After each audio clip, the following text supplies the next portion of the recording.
What is going on, YouTube? My name is Josh Frink, your favorite professional Pokemon TCG player, back here today to go over one of the coolest decks to come out of the Monterrey Regional Championships, Joltic Box. Now, I had a hand in creating this list as the guy who ended up making top 8. Tyler Mathews is my good friend and testing partner. So I am really excited to show this deck off to all of you today. If you're interested, a link down below. Tyler and I will be giving a masterclass over on Medify this coming Saturday, April 26th at 7 p.m. Central Time. If you want some more information on the deck and how to play it going into Milwaukee and the regionals beyond. But without further ado, let's go ahead and jump into the list, break down exactly what makes this deck tick. So, for those of you who were Miraidon enjoyers in the previous format, this is our new way to get to Iron Hands quickly and oppressively in the early game. We use Joltik's Jolting Charge attack to search our deck for 2 Grass and 2 Lightning Energy, and we can attach them to our bench Pokemon in any way we like. So, for an attack like Amp You Very Much, which takes Lightning and 3 Colorless, this is the perfect number to immediately get an Iron Hands set up. It also activates a plethora of other strong attackers. Pikachu EX has Grass and Lightning in its attack cost as well, as does Iron Leaves. Obviously, there's no Lightning in the attack cost there, but we can use the Grass energy to power up something like Iron Leaves. We can get the colorless energy requirement fulfilled for Clefairy. We can set up the colorless energy requirements for Genome Hacking, as well as something like Ursaluna if we're really in a pinch and need to get some energy accelerated to it. So Joltik activates a whole ton of attackers in our deck, and then we'll use whatever attackers we think are best for the given matchup, depending on what we're playing against. If we're against a slow setup deck, we'll use Iron Hands. If we're against a stage 1 evolving Beatstick deck, we might use Pikachu. If we're against Dragapult, then we can use Lily's Clefairy and Mew EX as sort of our answers to respond to those attackers.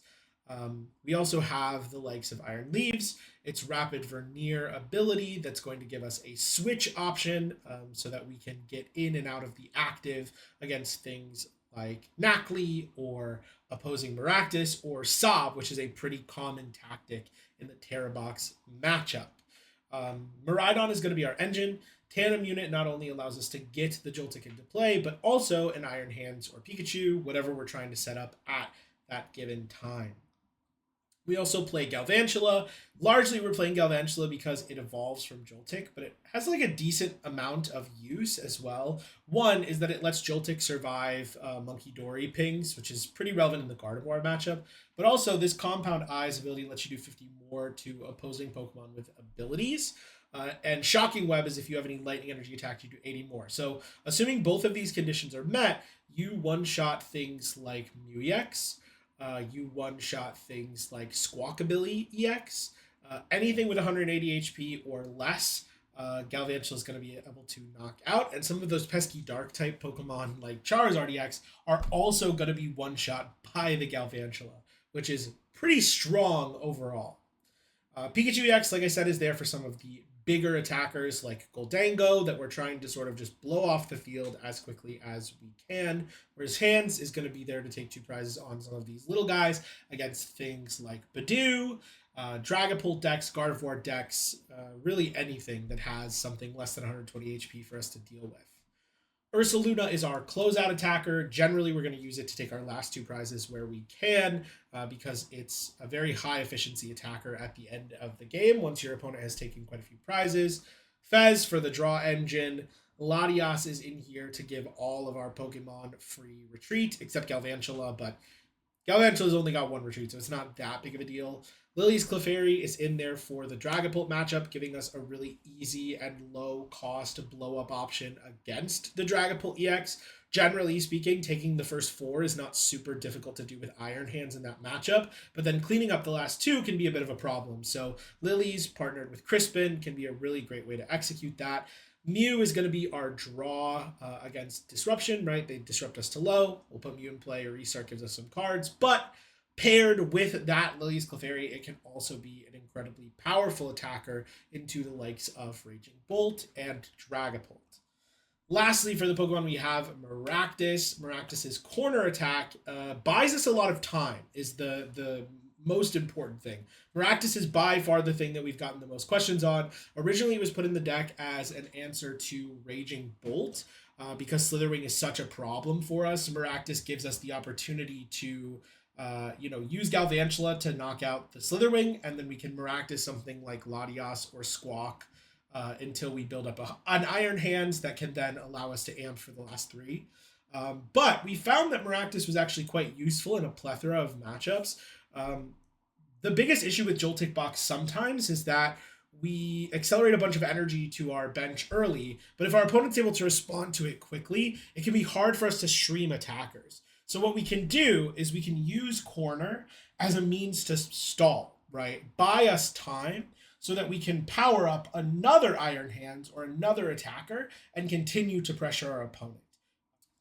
Moving on to the trainer line, we have 4 copies of Arven. Basically, the reason that we have 4 copies of Arven is so that we can get into Joltik on the first turn. Arven is going to get us our Nest Ball, which gets us our Miraidon, gets us Rescue Board so that we can get into Joltik on that first turn. Being able to play Arven right from the get-go is incredibly strong. The card is mostly for turn 1. It's also like a mid-game search option for like Prime Catcher, but a lot of the times if Arven is your supporter for turn, you're just using it to get gear in the mid and late game. So it's still decent, but we play 4 so that we can get into our board more frequently. Boss's Orders. This is the supporter we're trying to play. If we can boss every single turn, we want to be able to do it. Going 2/2/2 is by far the best way to play the deck. So as much as we can draw into Boss's Orders naturally, we want to be able to do that. So we're maxing out the count. We have the 3 Pokegears as well to hopefully be able to find those bosses more consistently so that we can always take 2 prizes with Amp. We can bring things up to trap with Maractus. We can bring things up that are easily knocked out with Pikachu or Miraidon. Having the access to boss is incredibly important in the deck, so we're playing a full 4 count. Next up, we have Crispin. Crispin, search your deck for 2 different basic energy cards. Attach 1 to a Pokemon, put the other in your hand. This is how we are going to power up secondary and tertiary attackers.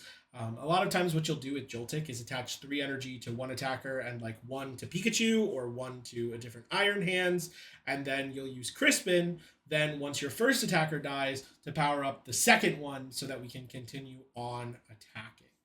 Lastly, we have 1 copy of Iono. Iono isn't that great in the deck, but having the ability to disrupt our opponents, especially in tandem with something like Corner, can buy us a lot of time in matchups where we need it. Right? We need to buy space so that we can take 2 prizes every turn. And if we're not taking 2 prizes on a turn, it's really important that our opponent can't respond by taking a knockout because we want to get ahead and stay ahead. So Iono gives us the tools to hopefully be able to buy ourselves some extra space in matches where we're not quite able to just streamline from the beginning.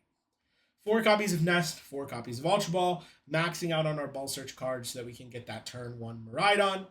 3 copies of Pokegear. Like I said, this is mostly so that we're able to find Boss's Orders in the mid-late game. It can also be incredibly handy in the early game on turn 1 if you're trying to get access to that Arven early so that you can attack with Joltik on turn 1. We play 1 copy of Earthen Vessel. Obviously, Pikachu, Clefairy, both have energy costs that are not accelerated by Jolting Charge. So without Crispin, we need a way to find that extra energy, especially in matchups where Pikachu is our primary attacker. So we have the 1 copy of Earthen Vessel just so that we have a way to search out some of those extra energy pieces, make sure that we're attaching even on turns that we're not accelerating. Ace spec of choice here is Prime Catcher. It's Boss and Switch. We like having Boss. If we could play more Boss, we would. So having the Prime Catcher is excellent. Prime Catcher is also great because it allows us to gust on turns that we need to Crispin, on turns that we need to Iono as well. 2 copies of Bravery Charm. We're attacking basic decks, so having Bravery Charm keeps a lot of our stuff safe. This is especially important against the likes of something like Dragapult. If they try to set up our Iron Hands to be knocked out by residual damage, Bravery Charm can keep it out of range. That's true for a multitude of other attackers as well. Charm on Clefairy as well lets you live Phantom Dive unless your opponent's able to Dusclops, which is really, really powerful.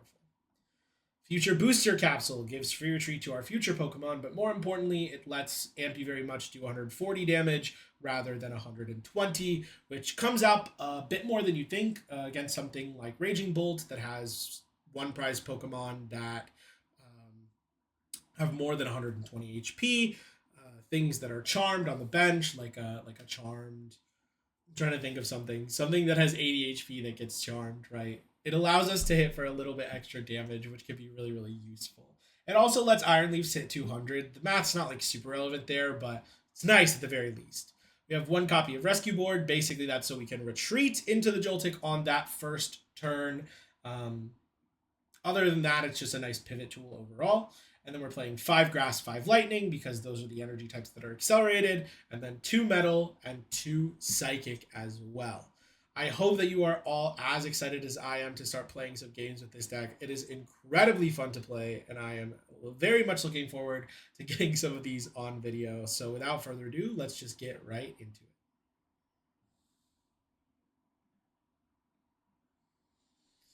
Okay, starting off here, we do want to go second, generally speaking. I know plenty of like the best decks right now want to go second. Dragapult and Guardy both want to go second. So we are going to be competing with them for the ability to go second. It looks like our opponent is choosing to go first, so the assumption is that we're not playing against one of those decks. It's probably also not Mirror. Okay, this is not the best. We can Future Booster to retreat this into Joltik if we can get an Arven off of the gear here. Looks like we're against Poison Arch. Poison Arch is actually like quite a good matchup for us overall, I would say. Obviously, they can't donk us, right? Which is pretty helpful. But Pikachu is very strong in this matchup. So as long as we can go 2-2-2, I'm pretty confident we will be able to take this one down. Our opponent does choose to bench the Squawkabilly. This is pretty good for us overall. It means that if we end up having to knock out this Pecharunt, we can take 3 prizes on the Squawk later using Ampy very much. Bonnet coming down. It looks like they are going to go for the poison on the first turn. Yep, they've already got it. So they're going to be able to do at least 6 damage to us, maybe more if they find their Perilous Jungle here. But we'll see what they get off the Squawk. Choosing to attach the Mochi to Squawkabilly. Fair enough. I mean, you may as well attach it somewhere, right? You don't want to just get rid of it for nothing. But they did choose to get rid of the Ursaluna. A little bit of an interesting choice, but, you know, it does limit what they can put on their bench if they choose to bench it, because they would have to also throw Latias into play if they want to get, like, full value out of it. This is one of the Pokemon I was forgetting that having the Future Booster Capsule is really helpful against. It lets us amp the Duraludon for 2, which is very nice as well. 130 HP basic there. They do choose to get rid of the Carmine. I wonder if that means they have another Carmine, or if it means that they have something in their hand that they don't want to get rid of. It looks to me like probably the latter. Yep, gonna go ahead and pass it off to me here. We really just need to hit an Arven. If we can hit an Arven off of this, we're kind of chilling. There's the Arven. Now we can Arven for Booster and Nest Ball. We can Nest Ball for Miraidon. And then we're going to Miraidon for probably like, it's like Joltik Pika here probably. I think we do want a Pikachu. That's my instinct anyway, is that having access to Pikachu here is valuable. We are going to prioritize getting energy onto this Iron Hands, though, because I assume that Petch is going to knock this out. So we'll go ahead and attach the Lightning here. Jolting Charge. And we're going to go 1, 2, 3, 4. We're going to go 1, 1, and then 2 Grass onto the Iron Hands. Pecharunt takes a little bit of damage from Poison. Our opponent already has this knockout if they want it. I think ideally they would like to like gust something and knock it out. Most realistically, they would want to gust the Iron Hands. But we'll see what they end up doing. We do have double boss in hand, and because we have the Future Booster on hands, we can take 2 prizes off of like Dura. which is definitely like more valuable to knock out than something like Petulant is. I wonder what they're gonna. Okay, filling their bench out. So there's the Latias. Are they just gonna motivate here? I wonder. They don't really care if I take 3. I don't think it doesn't really do anything. They do choose to evolve into Arch and just attach. Okay. So they're gonna okay, they have research. That makes sense. That makes sense. I guess there's no reason not to do those things. Um, there's an argument, I guess, to research away the metal rather than attach it, but you're gonna have to attach here anyway, so you may as well. There is the what is this thing called? I just said it. Binding Mochi. There we go. Okay, and I assume they're just gonna go for the poison here. So one kind of issue, I guess, here is that we'll take the knockout with hands, but we don't instantly have Crispin to respond to their Archaludon, which can cause some problems for us potentially. So we're going to go ahead and throw the hands into the active, but because we have to attach to the Iron Hands in order to take the prize here, we can't attach to Pikachu, which is a little annoying. There's a Nest Ball. We did die to Poison, so I think I would rather hold on to the Nest Ball for next turn to potentially get us the Fez. I'm going to go ahead and Tandem Unit. See if there's anything worth getting here. I could grab a second Pikachu. I don't know that I necessarily need it, but I don't mind clearing a bench space either. I already have... Yeah, I mean, I already have 3 liabilities, so getting another Pokemon down is not terrible. I think we will grab the Pika. Just to get it out of the deck here. Go ahead and attach the Lightning Energy here. And the question is, do we boss kill Dura? Oh, you know what I should have done? Okay, this was a mistake. What I should have done here was bossed up the Squawkabilly and arm pressed. Oh no, I need the Lightning Energy for it anyway, so it doesn't matter. I would have needed to attach the energy to do that regardless. Okay, never mind. Doesn't matter. So this is fine. Do I want to kill Dura or do I want to kill Petch? Probably just Petch, right? He has 0 energy in the discard. Yeah, we'll just kill Petch. Hold on to the boss. Amp for 2. Then if they want to take this knockout, they will have to just, like, knock it out, right? And then we have Nestball in hand to utilize the Fez. There's the Crispin. So we've already got the potential KO on the next turn. One thing that could be problematic would be if our opponent decides to go aggressive and like gust up our Pikachu and knock the Pikachu out rather than the hands. But it's not like a dire situation if that happens, really. We have boss in hand already, so we can just bring up Squawk. We can bring up this Dura, I guess. Really whatever we want to do is fine. They do Ultra Ball. Probably going to go ahead and look for Fez here if I had to guess. Yep, there's the Fez. Mostly the Fez is just going to be there for their draw engine. Okay, they do go ahead and Iono us. It's a little annoying. Hopefully we draw into some out to Crispin here. Crispin, that works. I just realized that I forgot to have music playing during the video, so I'm going to go ahead and get some of that started. Okay, Ionoing into Secret Box, fair enough.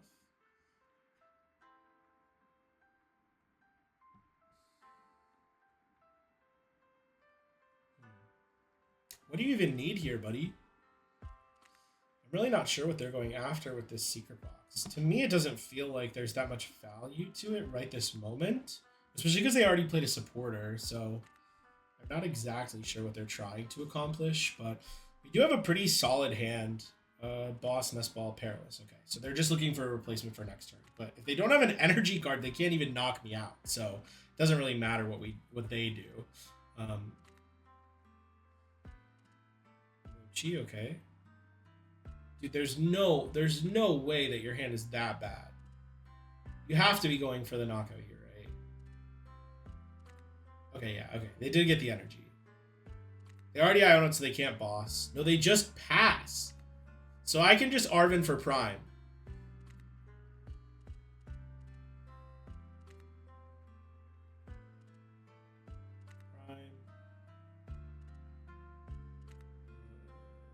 The charm doesn't really matter.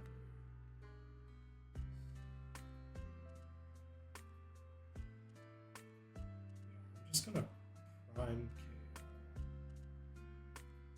KO. I want to go down to 2 rather than 1 because I don't want them to have more power off the Iono. I'm kind of tempted to Ultra Ball for Fez here as well. Like, just get rid of Iono leaves, because Crispin wins us the game anyway. I guess I could get Mew, right? It's probably better.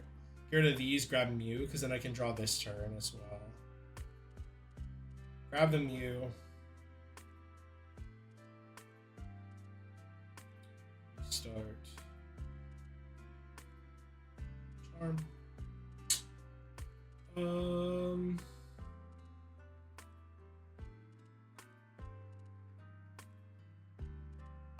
Fearless Jungle 223. So Charm doesn't matter here. I don't think it matters here either. Because I'm not bumming the stadium, so I think I just hold it. Go for the amp. Take our 2 off of Dura. And now all we need to do is utilize this Crispin to finish off the Arch. Or we can wait for them to take some prizes and then go Ursaluna and finish the game. Plenty of options here.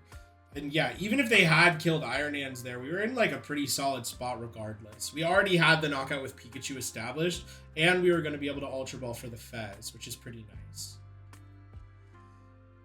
Let's see what they go for here. There's the gear. I'm assuming they want Iono. Yep, there's the Iono going ahead and grabbing that. Here's the Nest Ball. What do you even get off of Nest Ball here? I'm not sure. Maybe like Ursaluna. I mean, Ursaluna is no harder to knock out than this is, so just grabbing another Brute Bonnet. Okay, fair enough, fair enough. Just trying to thin their deck a little bit. Now, I'm never killing one of these things. Definitely just like either not taking a knockout or I'm finishing the game. Ultra Ball. Okay, they have nothing to evolve, so yeah, just thinning their deck. They must be looking for something off of the Iono, which, you know, makes some amount of sense. Ionoing me to 2. Maractus Psychic. Okay, the Psychic Energy is not really useful. I can bench the Maractus just to, like, get an extra card off of the Mew. The hand's definitely not, like, incredible. So we're going to go ahead and push Mew.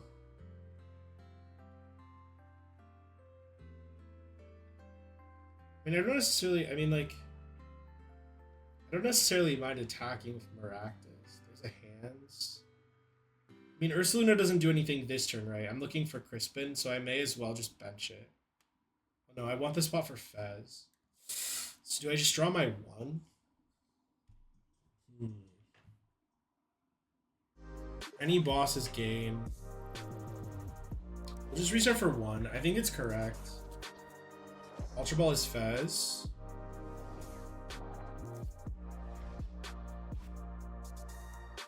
So now we get to Fez for 3.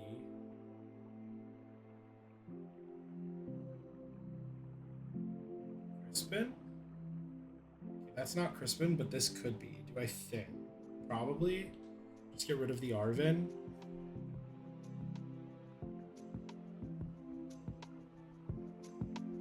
I want to take non-grass metal out. So Psychic Lightning here. And we'll gear for 7 and hope to find Crispin. Get Boss. I guess technically I was supposed to take... Okay, this was a little bit dumb by me, but it's like fine. We're gonna boss up the Squawk. And just start swinging with corner.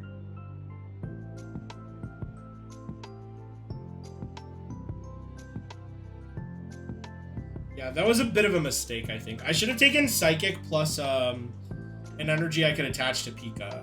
Because now this Lightning is going to go, like, it just doesn't do anything, right? Like, I have to attach to the other Pika, which isn't that great. Our opponent probably should play at least, like, a Turo or something.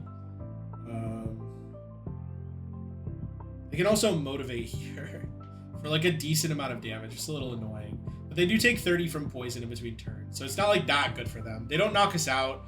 They do what? 60, 80 with poison. They take 60, we do 20, they go to 100. So, I mean, it's not like that bad for us. Motivate for 60, go to 90. So we do die going into their turn, which isn't the best. I mean, I can retreat, but I would rather stick this with corner, I think, because it buys us an extra turn again. There we go.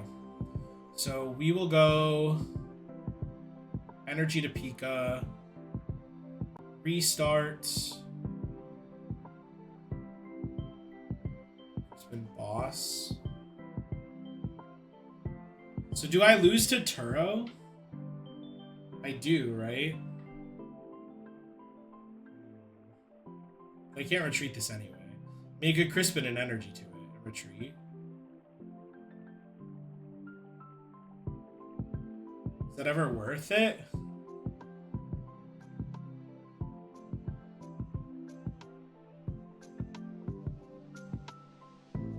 Just like sack Miraidon and then go Ursaluna boss next turn. I think it's fine. We'll just corner. If they've got Turo, they win. Yeah, I don't know. Maybe that is wrong. I'm actually really unsure if that was correct. Maybe I was supposed to Crispin and retreat. We'll go Miraidon. But if they don't have Turo, we win on the spot, right?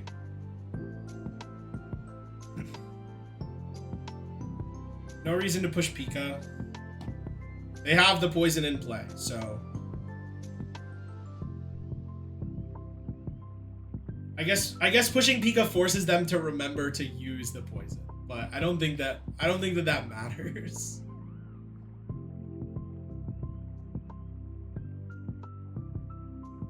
Right. They're really thinking.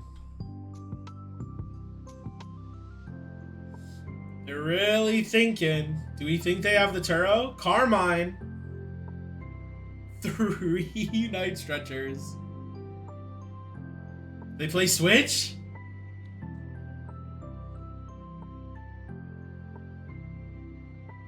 Crossing my fingers. Dude, what if they evolve into Big Squawkabilly? Then the retreat lock doesn't work. Boss? Okay, well that doesn't do anything. You already Carmine, buddy. So maybe they're not playing Kieran or Turo. Maybe they just don't have it. I don't remember. Did Zaya... The Atlanta list that Zaya played was he playing switches? I think so, right? No matter what kind of work your team does, Whoa. Asana can help manage it. From project in The ad goes crazy.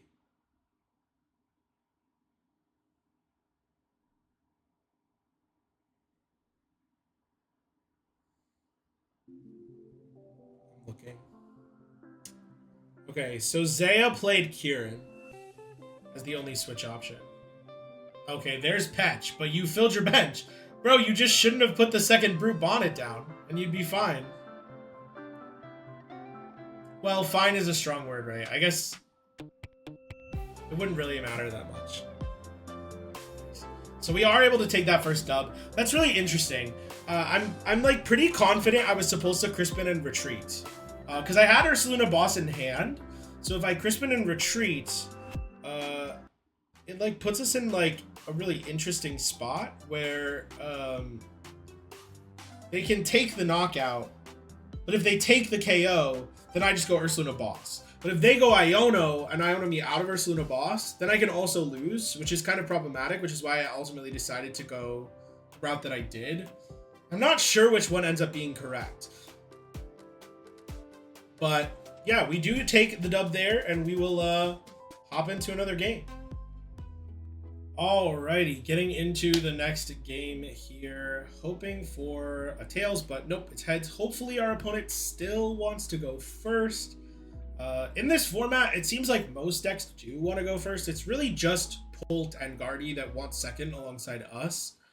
There might be a couple other decks, but I think most decks do want to go first outside of the top two. So we're usually going to be able to get second. Wow, this hand is atrocious.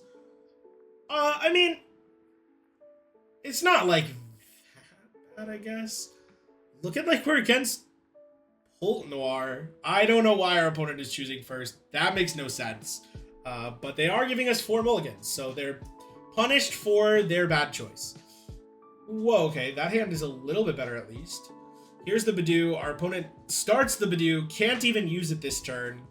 So we're going to be able to do plenty of stuff here before our opponent can really do anything. Get that hand set up ASAP. Even get the Latias established here, probably, which is quite nice. There's the Miraidon top deck as well. I mean, really, what more can you ask for here? We're going to go ahead and grab the Joltik. Going to go ahead and grab the hands here. Technically, we could have gone Miraidon Joltik and then Miraidon for hands Pika, but I don't really want it on the bench. I think I'd prefer to get the Latias off of this. We can go ahead and Ultra Ball away the Iron Leaves and an Energy. We're going to grab Latias. It does look like Latias is prized. Good thing that we started with a free retreater there. We would have been able to Crispin, so it's still not like that big of a deal. I'm going to go ahead and get the Clefairy into play. And I'm just going to power up the hands right off the rip. We could power up a second hands, but I think the value of getting the second hands established immediately is not that high. So I'm going to go ahead and retreat into the Joltik. We're going to put 3 energies on this. We're going to put 1 on the Clefairy. I could technically put 1 on Mew rather than Clefairy. I can also establish some energy already this turn, right? It's like really not even bad. I don't need the lightning energy for anything or the metal energy for anything. So we can go ahead and get the psychic energy onto the Clefairy right now. And then Jolting Charge, get the energies onto the hands.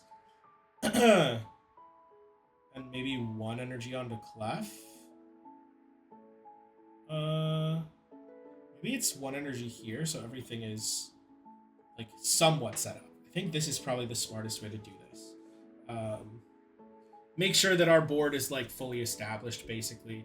If our opponent is able to get energy into play this turn, we can boss that energy down with the Iron Hands, which is really nice. They do have the XP share, so probably not that consistent, but not that big of a deal either. So we're going to go ahead. I mean, probably just knock out Dusclops here, right? Get the metal energy onto there. Pikachu basically does nothing in this matchup, so it's not super relevant. I'm going to go ahead and evolve into the Galvantula here. Then I'm going to... Well, no, I guess probably I want to value being able to play items, so I think I'm fine to just amp this. Although knocking out Dusclops does sound kind of nice before it evolves into Noir. I think I will actually just do that. Probably a more effective knockout right from the get-go, limiting our opponent's options right off the bat. They have no energy in play. They have no Duskull in play, so they're not going to be able to do too much to us. We do get the Latias as well, which is a pretty nice grab. Hopefully our opponent doesn't stamp us before we can put that down, but even if they do, I think we're feeling pretty okay. There's the Night Stretcher. Gonna grab the Duskull, I would imagine. Yep, there it is. They didn't have Iono last turn, so unless they top deck it, they probably don't this turn, but they did have the stamp in the hand. That's okay. Hopefully we get the Prime. Okay, there's the CC on the Galvantula. Yeah, a little annoying. It's not great. We certainly don't love to see it. So we're going to hope that we draw into some form of energy so that we can retreat. But if not, you know, what can you do? They also have a pretty limited hand. They don't have any Dracloaks in play, at least not yet. So if we can find an energy and retreat, we're feeling pretty good. So let's see. There's an Arven. I'm going to go ahead and play the Arven, get the rescue board here. Rescue board is prized. We're not going to get an item because we want to draw a card off of Mew. I'm just going to charm the Clefairy right off rip here, and we will restart for 1. Energy. No energy, but we do get Crispin, so that's the same thing as energy next turn. We'll go ahead and pass.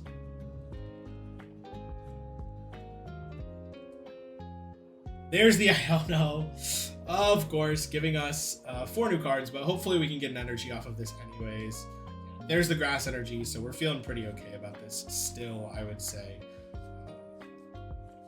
One nice thing here is that, like, even if I can't boss kill this Dreepy, right?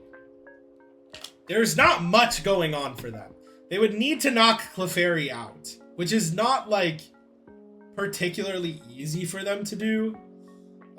We're not thrilled that we prized the rescue board because we basically would have just won last turn anyway, but I mean, we're still feeling fine. They do play one rare candy, at least most lists play one rare candy, but yeah, I mean, this is the downside to Dragapult, right? Is when you're sitting there itchy pollinating over and over again, you have to naturally draw into these outs to Dracloak, and if you don't, you're going to be behind pretty much the whole game. There's the Fez, guaranteed not to be Itchy Pollen this turn. I mean, they could pop like Dusclops and then Itchy Pollen if they really want to, but I don't know how effective that's going to be for them. There's the Iono putting us down to 2. They need to find a lot. They did already use Flip the Script. Clearly, the Flip the Script did not do very much for them. Dracloak comes down. Okay, choosing to evolve that Dracloak seems wrong unless they know that their rare candy's not in the deck. You should definitely be evolving your other Dreepies first, because if you can recon into the pieces that you need, you win. But, you know, that's none of my business, I guess. Retreating into the Fez, attaching the Psychic to Fez makes sense.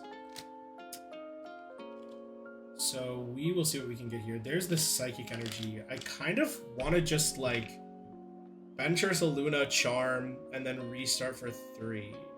Yeah, I think we're going to go bench Ursaluna, Charm. We're going to attach Psychic, and we're going to restart for 3. And if I draw into now to Arven or Rescue Board, we win. Not quite. So I'm going to Ultra Ball the hand. Just because it doesn't like... I'm just going to fail it too. There's really nothing else to do. We can just pass. Getting the Ursaluna, putting the Ursaluna in play is like a bit of a risk. If they bring up the Ursaluna and start swinging into it, I mean, they can probably just win the game in a turn. Like, take a 6 prize turn. We'll see what they're able to pull together. We have a 0 card hand, so, you know. Yeah, the Charm probably shouldn't have gone here. Because I guess technically I could, like, Crispin a skateboard, right? I do also have Prime. So it's not the end of the world if they do gust up the Ursaluna, but not the most ideal either.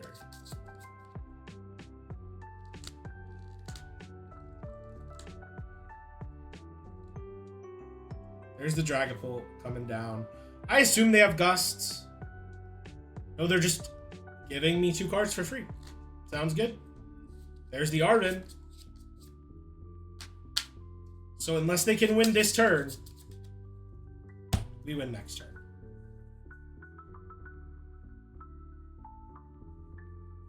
There's another Cloak.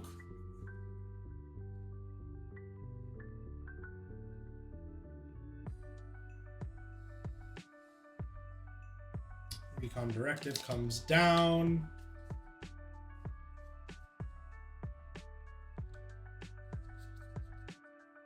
First Blast. Okay, so they are going after Clefairy, which, I mean, it makes sense, right? Clefairy is the most immediate threat to them. They don't know that I have the Arven for game in hand. There's the boss. Don't even need the Arven.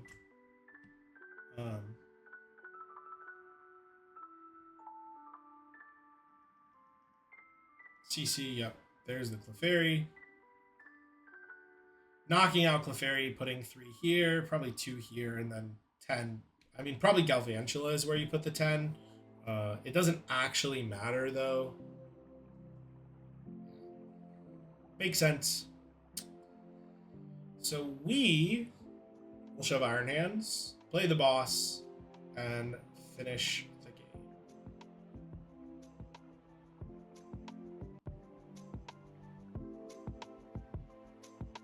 Obviously, I think our opponent made a pretty big mistake by choosing to go first. You should never be choosing first with Bolt Noir. You want to go second so that you can play your supporter first, deny your opponent their supporter, and then Itchy Pollen as aggressively as you can right at the beginning of the game. So it's a bit of a mistake for our opponent, but I think this still was great at showcasing just how impressive Iron Hands is, right? Dragapult really struggles to get their Dragapult up and moving by turn 3, as you saw, right? The deck is built to go slow. It wants to hide behind Badoo for a while and just kind of coast. Most decks that can take 2 prizes early, like Box, have to shuffle their energy back in. And so it's really hard for them to stream 2 prize knockouts, whereas Iron Hands doesn't have to do anything. It can just continuously attack for 2 prizes until your opponent does something to stop it, which in that case, they were able to stop it by going CC the Galvantula a couple times, much like they would do with Noctowl, but they simply didn't set up fast enough to be able to deal with the onslaught of damage that we were able to do. I hope that all of you have enjoyed this video on the Joltic Box deck. As I mentioned earlier, if you're interested in Tyler and my class, we are giving that on April 26th at 7 p.m. Central Standard Time. I want to give a little apology as well that I've been kind of AWOL from making videos. My girlfriend and I are in the process of moving, and so things have been a bit hectic with that, as well as my Medify classes and things like that I've been really committing to as well. So I appreciate your patience. In the next month or so, once we are nice and settled back in, my content will become much more regular again. So be on the lookout for some of that. And until next time, I will see y'all later.